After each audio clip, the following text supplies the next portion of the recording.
நான் ஸ்தோத்திரம். இன்னைக்கு சாட்சியாக இருக்கிற தேவனுக்கு நன்றி செலுத்துகிறேன். எங்களுடைய குடும்பத்தை பற்றி சொன்னால், எனக்கு 3 அண்ணன், நான் தான் லாஸ்ட்டாக பொண்ணு. எங்களுடைய ஃபேமிலி ஃபஸ்ட்டு ஏற்றுக்கொள்ளலை. அம்மாவுக்கு ரொம்ப உடம்பு சரியில்லாமல் இருந்த சூழ்நிலையில் ஃபஸ்ட்டு அண்ணன் பிறந்தான், 2வது ஒரு அக்கா பிறந்து இறந்துட்டாங்க. 3வது அண்ணன் வயிற்றில் இருக்கும்போது அம்மாவுக்கு ரொம்ப உடம்பு சரியில்லாமல் ஆச்சு. செய்வன கட்டு பில்லி சூன்யத்தினால ரொம்ப பாதிக்கப்பட்டு பைத்தியம் பிடிக்கிற நிலைமையில அம்மா ஆயிட்டாங்க. வீட்டை விட்டு வெளியே போகணுமா, எல்லா அவங்க போகாத ஹாஸ்பிட்டல் கிடையாது, அவங்க போகாத கோயில் கிடையாது, அவங்க பார்க்காத மந்திரவாதம் கிடையாது. எல்லா பக்கமும் போய் பார்த்தாங்க, எதுலையுமே சரியாகவே இல்லை. அப்போ தான் எங்கள் அம்மாவோட வீட்டு பக்கத்தில் ஒருத்தங்க புதிய பாட்டு கொடுத்து, இந்த மாதிரி நீங்கள் ஏற்றுக்கொள்ளுங்க, ஏசு பக்கத்தில் நீங்கள் ப்ரே பண்ணுங்கள், அப்போ ஏசு உங்களுக்கு உதவி செய்வாங்கன்னு சொல்லும்போது அப்பாவுக்கு பயங்கர கோவம் வந்து, ஏன்னா அப்பாவோட அப்பா கோயிலில் பூசாரியாக இருந்து ஆடு வெட்டி அந்த மாதிரி ரொம்ப பக்தி வைராக்கியமாக இருந்ததுனால அப்பாவுக்கு பயங்கர கோபம் வந்துச்சு.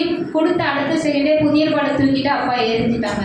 எரிஞ்ச அடுத்த செகண்டே ஆண்டவர் வந்து ஏசப்பாவுக்கு கொடுத்த ஏசப்பா வந்து ஆண்டவருக்கு கொடுத்த அப்பாவுக்கு கொடுத்த அந்த நினைவுனா, இனி இந்த இடத்துக்கு போனால் தான் விடுதலை கிடைக்கும் அப்படின்னு சொல்லிட்டு ஆண்டவர் அந்த நினைவை அப்பாவுக்கு கொடுத்ததுனால அடுத்த செகண்ட் அப்புறம் அம்மா கூப்பிட்டு போயிட்டு திருநெல்வேலியில் ஜான் ரவீந்திரநாத் அப்படின்னு ஒரு அப்பா இருந்தாங்க. அவங்க இப்போ இல்லை, இறந்துட்டாங்க.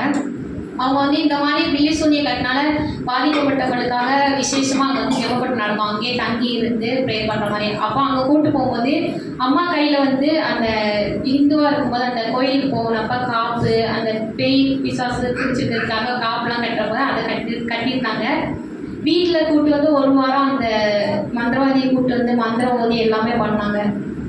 இது எதுவுமே சரியாங்கலாம். அந்த கயிறோட அங்கே போயிருக்காங்க. அப்பாவோட விசுவாசம் அந்த டைமில் என்னென்னா, நம்ம உள்ளே போகிறோம், கயிறை கழட்டி வெளியில் வச்சுட்டு போகலாம், நம்ம எப்போ வெளியில் வருவோமோ அந்த கயிறை எடுத்துகிட்டு வரலாம். ஏன்னா திரும்ப வீட்டுக்கு வரும்போது பேய் கூட வந்துடக்கூடாதுல்ல அப்படின்னு சொல்லிட்டு அந்த கயிறை வச்சுட்டு போனாங்க. உள்ளே போனாங்க. உள்ளே போய் ஆண்டவர் அம்மாவுக்கு விடுதலையை கொடுத்தாங்க. கொடுத்துட்டு ரிட்டர்ன் வரும்போது அப்பாவோட நினைப்பு என்னன்னா, அம்மா மட்டும் சபைக்கு அனுப்பணும், நான் சபைக்கு போகக்கூடாது அப்படின்னு சொல்லிட்டு. ஆனால் நம்மளுடைய நினைவுகளை காட்டிலும் ஆண்டுடைய நினைவுகள் பெரிதானங்களாக இருக்கிறது. மீண்டும் அம்மாவுக்கு வீட்டுக்கு வந்தப்போ திரும்ப உடம்பு செல்லாமல் வந்துச்சு. ஏன்னா ஆண்டவர் திட்டம் பெரிதாக இருக்கிறதுனால அப்பா அந்த இடத்துல ப்ரேயர் பண்ணி அம்மாவுக்கு விடுதலை கிடைக்கும். எப்போல்லாம் அம்மாவுக்கு முடியாமோ அப்பா ப்ரேயர் பண்ணுவாங்க, விடுதலை கிடைக்கும். ஆண்டவர் அப்படியே அப்பாவை தொட்டாங்க. கயிறு அந்த தாயத்தை எல்லாம் வச்ச இடத்துலேயே இருக்குது. ஆண்டவர் நல்ல பரிபூர்ண சுகத்தை ஆண்டவர் கொடுத்துருக்கிறார். 2வது பெண் குழந்தை பிறந்து இறந்ததுக்கு அப்புறமா அவங்க இந்துவாக இருக்கிறதுனால அந்த டயத்தில் போயிட்டு அந்த மந்திரவாதி அந்த ஜோசியக்காரங்க போய் பார்த்தப்ப அவங்க சொன்ன காரியம் என்ன அப்படின்னு சொன்னால், உங்களுக்கு பெண் குழந்தையே இருக்காது, அப்படி பிறந்தா கூட இறந்துடும் அப்படின்னு சொன்னாங்க. அப்படி சொல்லும் போது தான் ஆண்டவர்களை வந்ததுக்கு அப்புறமா அம்மாவும் அப்பாவும் பொருத்தனை பண்ணாங்க.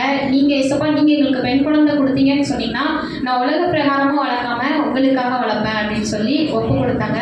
ஒப்பு கொடுத்ததுக்கு அப்புறமா ஆண்டவர் அப்பாவுக்கு தரிசனம் கிடச்சிச்சு, பெண் குழந்தை வளர்க்குற மாதிரி. அதுக்கப்புறமா நான் பிறந்ததுக்கு அப்புறமா என்னை ஊழியத்துக்கு அப்போவே சொல்லி என்னை வளர்த்தாங்க. இன்னொன்று வந்து, நீ பிறக்கிறதுக்கு முன்னால் நாங்கள் பொருத்தனை பண்ணோம், நீ பிறந்தனா நான் ஆண்டவருக்கு ஒப்பு கொடுப்பேன்னு சொல்லிட்டு பிறந்ததுக்கப்புறம் சின்ன வயசுலேருந்தே நான் அப்படியே வளர்த்தாங்க. நீ பைபிள் காலேஜ் படிக்கணும், ஊழியம் பண்ணணும் அப்படின்னு சொல்லிட்டு எனக்குள்ளேயே ஒரு ஆசை. அவங்க சொன்னதுனால நான் பைபிள் காலேஜ் வரல, ஊழியத்துக்காக படிக்கல. எனக்குள்ளேயே ஆண்டவர் அந்த வாந்தியை கொடுத்தாரு, ஊழியம் செய்யணும் அப்படின்னு சொல்லி நானும் ஒப்பு கொடுத்தேன். நான் 12வது வகுப்பு படிக்கும்போது அம்மா 2018 டிசம்பர் 25 டைபாய்டு ஃபீவர்னால ரொம்ப பாதிக்கப்பட்டிருந்தாங்க. அன்றைக்கி நைட்டு ஹாஸ்பிட்டல் போயிட்டு ரிட்டன் வீட்டுக்கு வரும்போது வீட்டுக்கு வந்துட்டோம். வீட்டுக்கு வந்துட்டு அன்றைக்கி அம்மாவுக்கு ஒரு பயங்கர போராட்டம். மரணத்துக்கும் அவங்களுக்கும் ஒரு அடி தூரம் தான். அன்றைக்கி இறந்துருவாங்க அப்படின்னு சொல்லி தான் நாங்கள் நினச்சோம். நாங்கள் எல்லாருமே அந்த இடத்துல எப்போதுமே அம்மாவுக்கு ஊழியமாகனா நாங்கள் எல்லாருமே உட்காந்து ப்ரே பண்ணுவோம். அதே போல் நாங்கள் ஃபேமிலியாக உட்காந்து ப்ரே பண்ண உட்காரும் போது எல்லாருமே ப்ரே பண்ணுறாங்க. எல்லாருமே வீட்டில் அபிஷேகம் வச்சுட்டாங்க. அந்த நேரத்தில் தான் நான் கேட்டேன், ஏசப்பா எல்லாருமே அபிஷேகம் வச்சு அந்நிய பாஷையில் பேசுகிறாங்க, என்னையே அபிஷேகிங்க அப்படின்னு சொல்லி கேட்குறாங்க. அந்த நாளில் தான் டிசம்பர் 25, 2018 அந்த நாள் நைட்டு 11:30 மணி இருக்கும். அந்த டைத்தில் ஏசப்பா என்னை அபிஷேகிச்சாங்க. அது இல்லாத அபிஷேகத்தை கொடுத்தாங்க. 1 மணி நேரம் என் அறியாமலே அந்நிய பாஷையில் பேச தேவன் உதவி செய்தார். நான் தாவீது சொன்னது போல, நான் உபத்திரவப்பட்டது நல்லது, அதனால நான் உங்களது பிரமாணங்களை கற்றுக்கொண்டேன்னு சொல்லி உபத்திரவமான பாதையாக இருந்தாலும் கர்த்தர் அந்த இடத்துல அவர் வைத்திருந்த திட்டத்தை அதன் மூலமாக நிறைவேற்றினார். நான் அதுக்கப்புறம் காலேஜ் முடிச்சுட்டு 3 வருஷம் பிஏ முடிச்சுட்டு அதுக்கப்புறம் பைபிள் காலேஜ் சேர ஏசப்பா எனக்கு உதவி செய்தாங்க. 3 வருட காலேஜில் ஏசப்பா அற்புத விதமாக என்னை நடத்தி வந்தாங்க. எல்லா சூழ்நிலைகளிலும் என்னை பாதுகாத்து வந்தாங்க. எல்லாரும் தேவன் என்னை அற்புத விதமாய் சந்தித்தார். 3 வருடங்களிலும் என்னுடைய சரீரத்தில் பயங்கர பலவீனங்கள் இருந்தது.